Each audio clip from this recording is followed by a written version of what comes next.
Alors bonjour à tous mes petites brioches. Aujourd'hui on va faire la focaccia. Donc je vous ai laissé les quantités précédemment dans la vidéo, les quantités exactes de la recette. Donc là pour commencer, alors maintenant qu'on a pesé l'eau, la farine, le sel, la poudre de lait, l'huile d'olive, le miel ainsi que la levure, on prend une spatule en plastique et on commence à réunir les ingrédients. Faire un phrasage ça s'appelle. Donc voilà, on a réuni les ingrédients tranquillou. Voilà, ça on bazarde. Et on peut commencer avec un mixeur batteur électrique avec le crochet de pétrissage. On commence à vitesse modérée, voilà. À bien réunir, bien réunir. Voilà. On réunit bien. Et ça forme une boule autour du batteur. Maintenant qu'on a mélangé et qu'on a commencé à pétrir avec le batteur électrique en position modérée, petite astuce pour un like, on vient contre la paroi de la cuve et on donne des coups, des mouvements circulaires en ramenant vers nous. Voilà, et comme ça imite le pétrissage mécanique professionnel et ça incorpore de l'air nécessaire au bon pétrissage. Voilà, donc on fait ça tranquille pendant 5 minutes à peu près et on viendra terminer un peu le pétrissage à la main. Tout simplement les brioches. Alors voilà, maintenant que vous avez pétri avec le batteur électrique pendant 5 bonnes minutes, tac tac tac, vous avez un peu décollé le machin. Donc on fait sa cuve bien propre comme d'habitude. Voilà. Petite astuce number 2 pour un deuxième like, je ne sais pas si c'est possible. Donc, on prend un peu de farine, on vient la mettre tout autour, pas trop mais quand même un petit peu. Avec la spatule, la maryse, on vient gratter un peu pour que la farine aille un peu au fond du truc.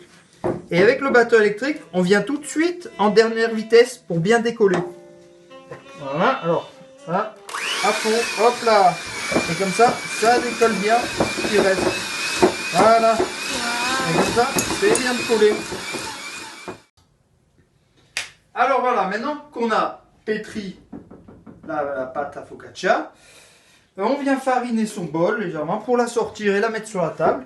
Donc, j'ai fariné mon bol, je farine mon plan de travail comme d'hab. Voilà. Je décolle bien les bords.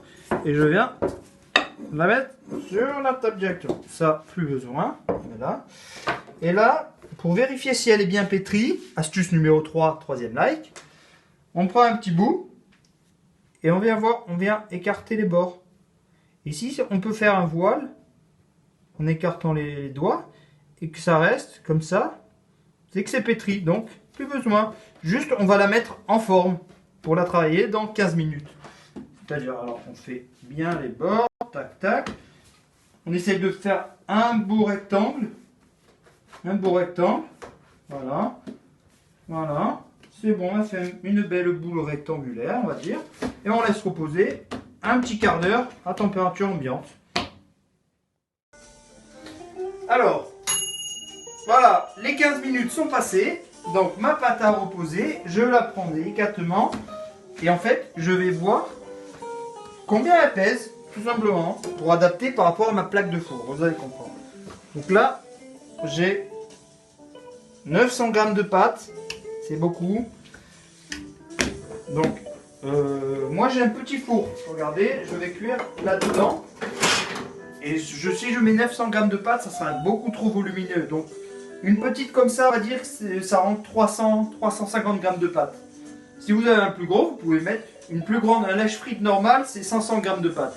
Voilà, donc moi je vais portionner à 300 g. Et je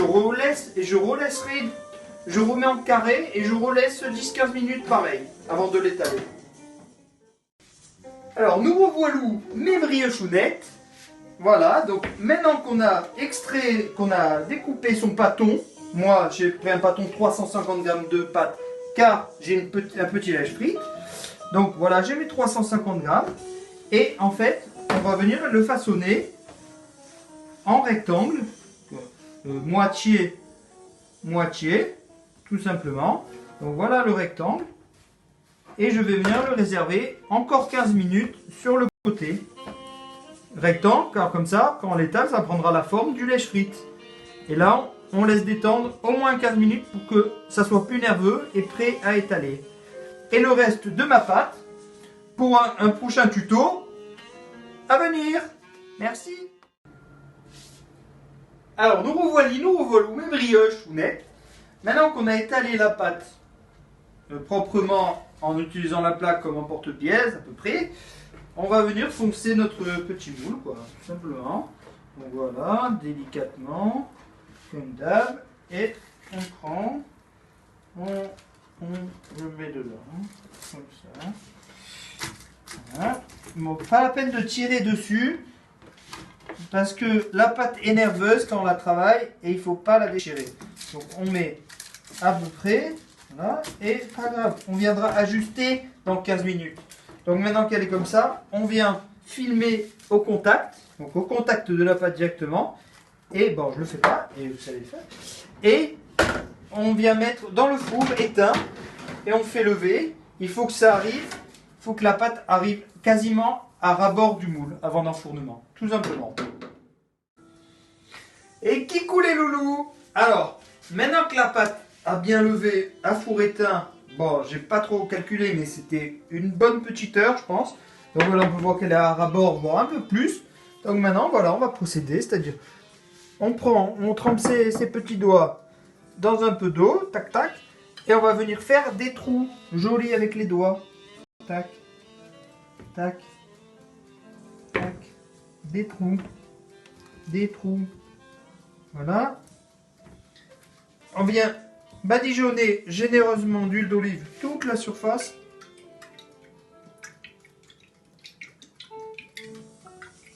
Voilà. Et voilà, on va garnir. Moi je choisis, on peut garnir comme on veut. Moi je choisis moitié olive, des petites olives, moitié fleur de sel et petite herbe de Provence. Mais après, à votre convenance. C'est cuit. Alors vite on sort la bestiole. Alors, moi je conseille 5 minutes avant la fin de la faire sécher sur une grille de four. Faire cuire 5 minutes pour bien cuire en bas. On sort vite la bestiasse. Hop là, et il faut la mettre sur une grille pour qu'elle sèche bien en dessous, que l'humidité s'évapore bien. Donc c'est parti, c'est chaud. Aïe aïe aïe.